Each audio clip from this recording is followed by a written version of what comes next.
It is Tuesday, December 27th, 2022. I'm in that. Um, I was spent the day watching the next part of the Hunger Games. I watched the 2 episodes yesterday, um, and then I watched 2 episodes today. Today was the Mockingjay 1 and 2, back to back with Lewis. Outside temperature, it's in the low 30s, but it feels like 20s. So for me, I'm not equipped to run in this weather. Um, for I know that there was a trend a while back with like one Christmas everybody wanted i iPhone watches. I don't have an iPhone, so that's irrelevant for me. But there was also before that, there was the Fitbit. There was a phase of that. Again, that came around the 10,000 steps that I heard. Um, I had no reason for it. Never asked for one. Never sought one out. Didn't have any relevance, necessarily. Now that my health is ailing and I'm hard to get answers, I'm trying to track my sleep, my sleep, my breathing, my heart rate, um, checking vasodilation. I'm checking quantifiable and trackable um, movements, patterns, uh, the inner workings of the body, my own body mechanics at this moment, just to see how I'm being affected. So I just asked Linda and Lou for Christmas for a Fitbit, for which they surprised me. But on that note, I am thinking in my head, it's 27, it's supposed to be 10,000 steps. So having it covered and really not looking at it at all, I just let it go for the day because this was not an active day for me. I'm not able to go out and run, and I don't have room inside the residence, to really move around in. So I'm just, so I spent the day with it on, just curious about how many steps in an average day living in this type. I've never, it's been a long time since I've lived in a household this small in square footage with this many objects in the way with limited foot pattern for foot traffic. So I was curious to know just how many steps were in this level of, I mean, it's not really living, but of living, um, and to compare that to the legend of 10,000, which is like the expectation, which I'm able to hit if I go out for the 2 hours of exercise, which is what I prefer to do, to break up the monotony. So it's down to around 1,100 steps in a day. I mean, that is so significantly frightening. Um, Again, I'll repeat the and take my empirical data again in like a series of days, but first report being only like 1,100 steps in a day is really frightening, um, because I see how the pattern is. I know, um, and I can feel like the loss of muscle movement over a longer period of time when I didn't even have a trackable device, um, in sedimentary. So, anyhow, so um, was watching Mockingjay That frightens me on several levels. It's got arrows with archery, and then it's got it, but like kind of like it could be an AERO reference at aviation if like, and I don't want to stir up like really angry whatever, because when I speak of that sound, it's the 1976 problem that I did not want following me home. I did not want anywhere in my life frame moving forward, but I apparently didn't have that free decision because whatever was taken from me at I don't know when. Um, so there's that level of this Mockingjay. There's this, because in my instance, there's a person, there's children, then there's a possibility of if it's a flight, I will most likely never be confused with what they use the letter for in aviation territory, according to the one televised defense commercial that they just had just recently. Perhaps an SU or perhaps an F, but never a J. So that's where that sound on a letter, but then a three-letter pattern gets really confusing, or could be, which I try to stay away from those. But um, so there's that. Then there's the use of the what looks like very close family network of actors working over a special cosmic fabric that I know they have a representative in the August house. I mean, I can see it, um, for which I've always been a fan. But again, whatever on that. From afar, might I add. And just recently, as I'm threading together some reality, I've noticed patterns in that particular crowd, but I don't know their trendy news or their gossip news. Like again, I don't get deep in the layers of it's an American pattern that they're showing here after some stuff happened. So almost like a whatever. So in this Mockingjay, they reference the choking, they reference PETA. There's a Peter.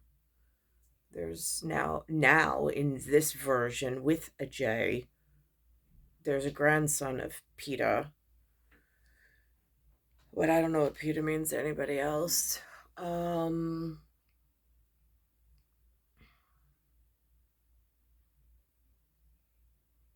there's just so much. There's the choking scene with Jennifer Lawrence, who's the actress, but it's Katniss again. It does. I mean, there's some paradox to my last name in parasympathetic. Um,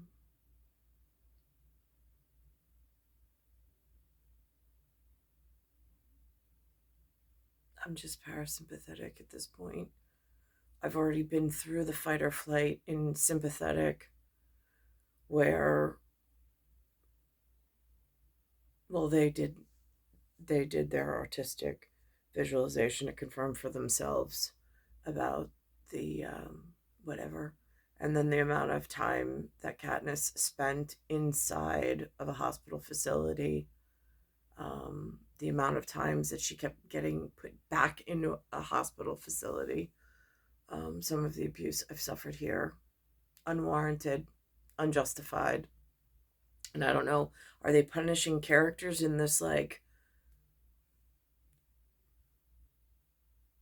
cyborg world that some crazy fan club is, again, because there's something with Macy's Mary, and then there if you add another R into Mary you get Mary. I mean, it's like, is that a parfum or is that a toilette? I It's different where I am. It's not like it was supposed to be, when the Capitol and the Citadel were working properly. Um,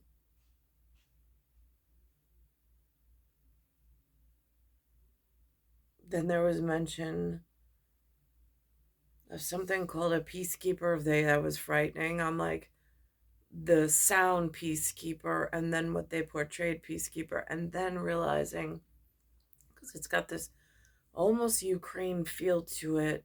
And I'm thinking, okay, Ukraine versus Russia, or the whatever from what I've heard on the news. And I'm trying to, and then this morning on CBS E257, they have somebody from the NFL who came out, but I think he's the NFL. Again, I don't really know. How do you tell a professional from the NFL? Like, I mean, they're such a large league, and I don't know their whatever, their ideology or theology. And so I'm watching that, and they're talking about Ukraine football players, and I'm like, oh, watching this piece. And then he said something about cursive training. And I'm like, oh, these are tricky words. These are really, really tricky words in a space between here and there. Um, and filling in the gaps. So I'm just watching in like wonderment of uh-oh. And it's just really interesting, and I'll put his piece on, but even he mentions the people of Ukraine are wearing this word capital on like their I don't know for humans what that word capital means. I've heard it used with record company. I've heard it used as where the governor of a state stays, but I just learned that recently. Um, capital I've heard used as like coin or money. Capital as in cases, there's upper or lower. Like again, I've heard this word used, but not necessarily like if somebody said the capital, like again, it's not one of those words like I hear it and I know exactly what they're talking about. It's like I'm gonna need more on that. Um and so I'm watching, and then to have this reference in this Mockingjay where it's they're in this like citadel, and the Capitol's attacking the citadel that they're in. um and watching how that all unfolds. Then there's a part where like the lights from above beam down so badly, like they're actually burning what's underneath them. That with the UV conversation I've already been through, and with it turning my jacket, um, and then like the harmonious and frequency of the light fixtures and features, the fact that they've gone from a golden amber light to now this bright violent light, and how that's going to affect the eyes and the eyesight, um, along with like that interior energy. I'm like, again, like I see them referencing all these pieces. And then there was something called a hollow, and he was talking about pods, peacekeepers, or a mutt. And I'm like, Lewis, what does that mean? And then I'm thinking of Lewis sitting there next to him. I'm like, Lewis, you realize like we went through a terrorist attack in New York. And then like there was cleanup, like anti-terrorism. I mean, national security had to be here. Anti-terrorist people had to have been here. Why? I have I had children at that point.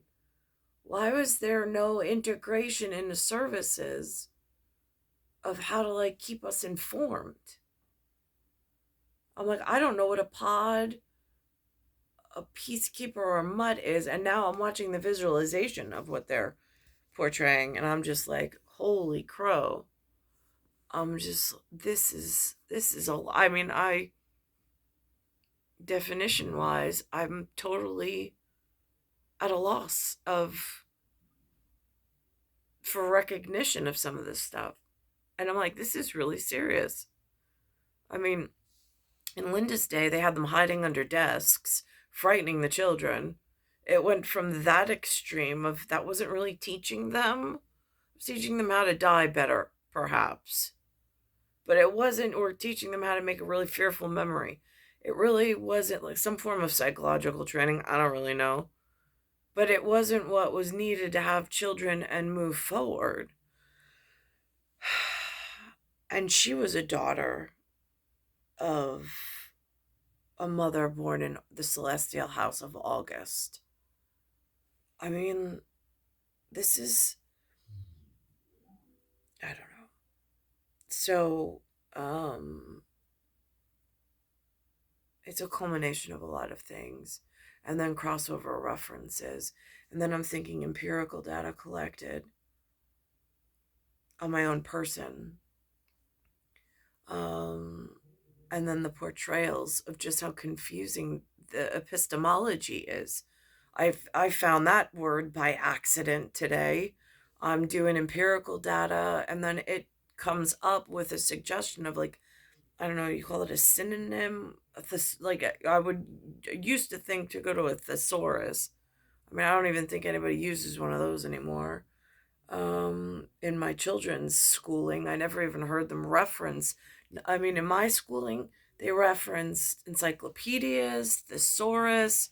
Like there was an attempt at some point, but just not an enhancement of it, that these tools existed.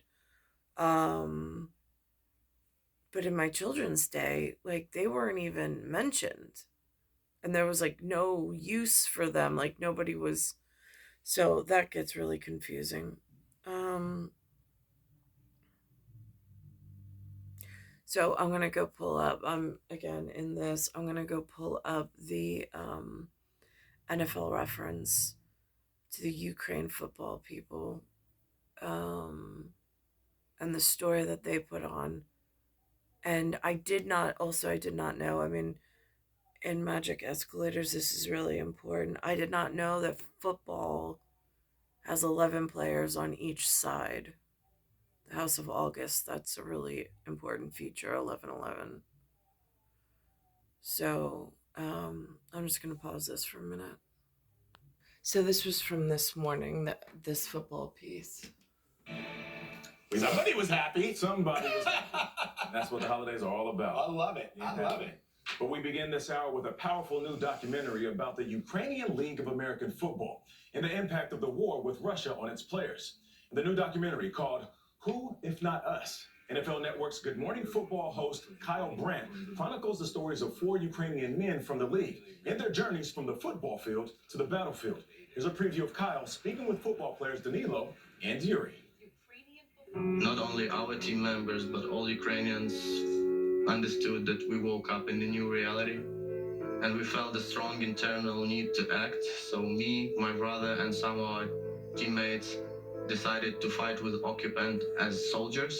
You didn't have to be a soldier. You could have done something in a humanitarian sense. You could have hosted a refugee. There were lots of different ways for you to help the cause. Why did you choose to be a soldier? Why did you choose to fight? Our family wasn't safe, but Ukraine not in safe, and many families. Someone need to protect our country. My close friend and one of the best in the business, Kyle Brandt, joins us right now. Good morning, Kyle. How you doing, man? It's good to see you. It's good to see all of you. Thrilled to be here. A lot of memories with this one, and I know you guys are making your own. That's right. We'll save those for the commercial break. But you profile 4 men in this documentary. Yeah. How did you find them, and why did you want to tell their story? It's an incredible thing. There is this Ukrainian League of American Football, and it's just like our football. It's 11 on 11. It's the same positions. They celebrate. They score. That's where he says the 11-11. Gritty. They do everything we do. They love football. Right. And in February, these men woke up to bombs exploding over their homes and over their cities. They took their wives and they took their little children and they fled. And they fled for the border, in most cases, either Latvia or Poland. And when they reached the border, they kissed their wives and they kissed their little children and they turned right around and volunteered to the military. These were not soldiers. These are businessmen. These are attorneys with no military experience. They had some cursory training and they took off their shoulder pads and put on camouflage. I don't know what that word cursory training means. That's what I mean, like in some of these advents or some of these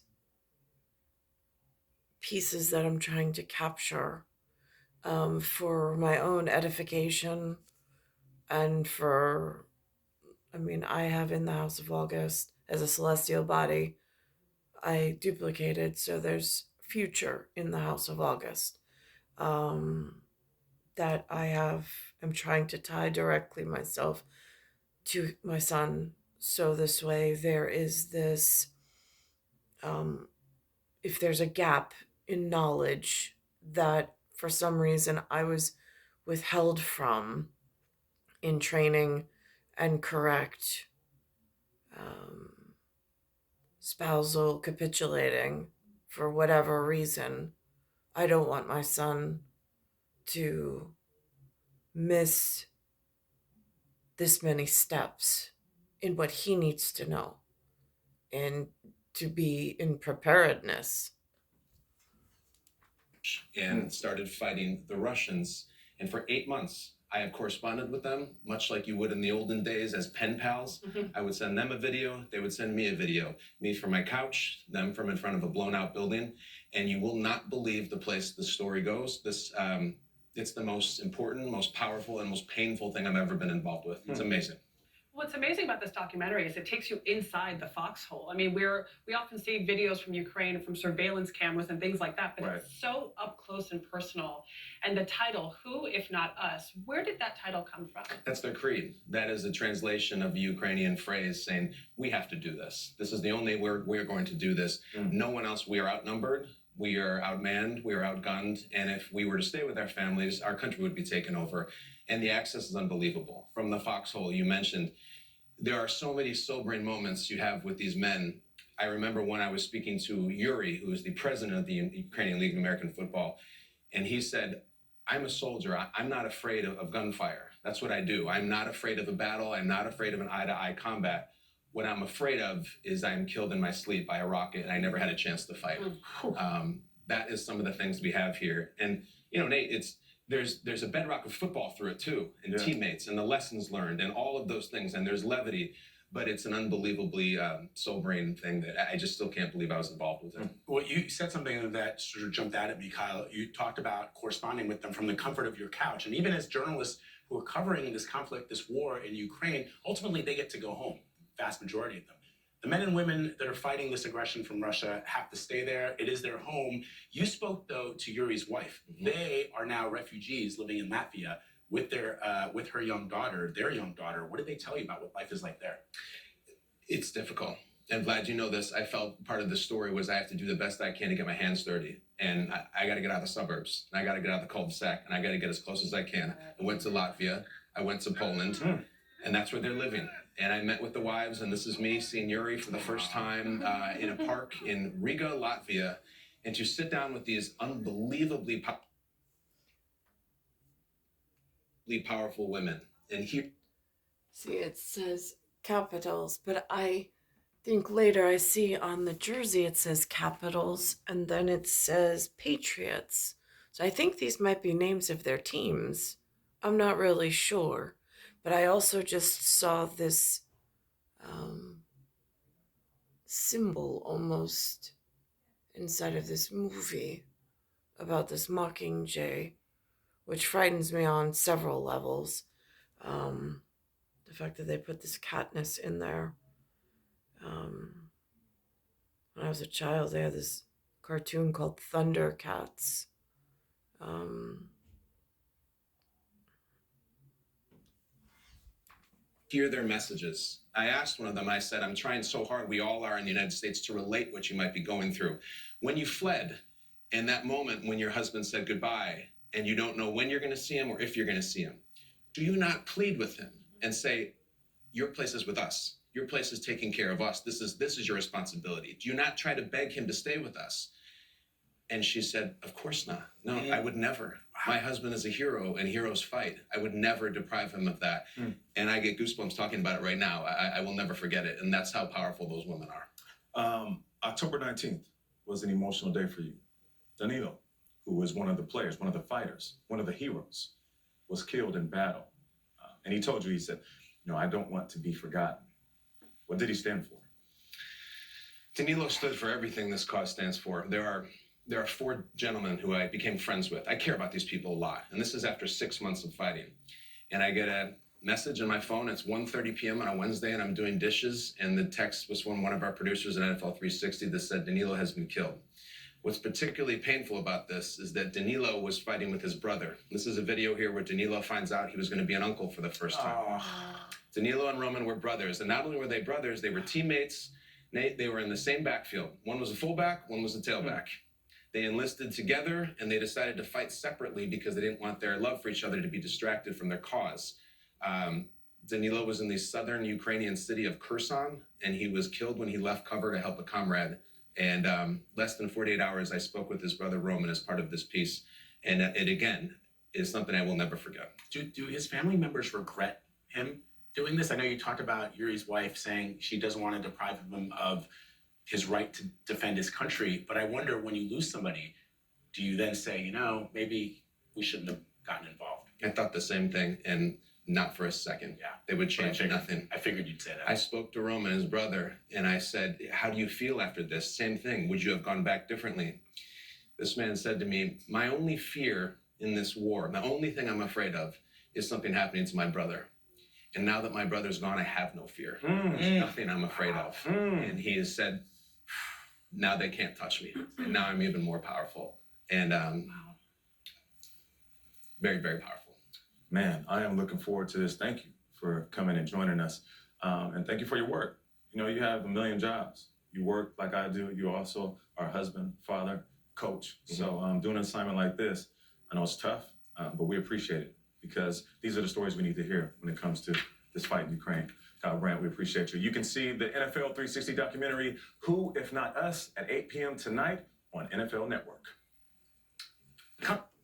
Now, just to wrap up my piece of what I see in threads that are in some form of sequence inside the house internally, there was no Mockingjay.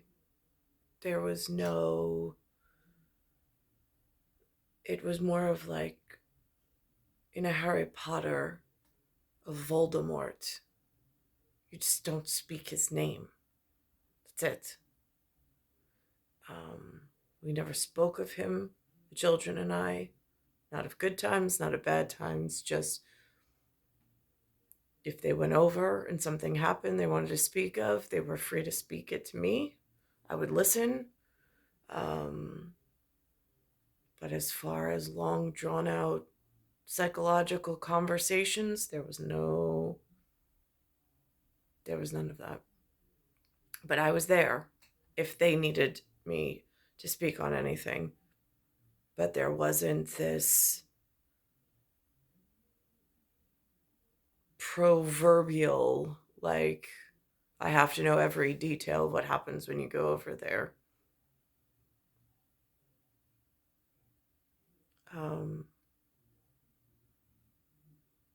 I just wanted,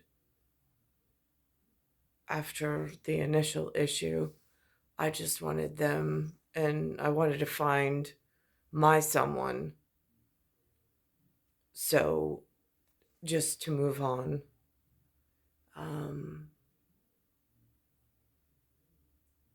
Did not happen. Just got worse. It's *1978 *8378 Nicole Cattaruzza. It's Earth solar system, Milky Way universe, galaxies broken, and it's Bayside Station, Bayside, New York, 11361.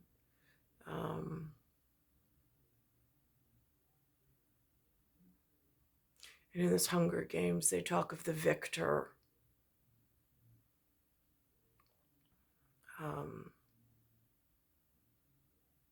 When the Russians or the Russian club came in my youth to the American soil to check on me, see what I looked like, see what I was learning at home, and ask questions. Same school that I got the Reagan presidential whatever fitness test. They alerted me that my name meant victor, victory in Greek. That was a really carefully calculated out combination from the front name being Nicole.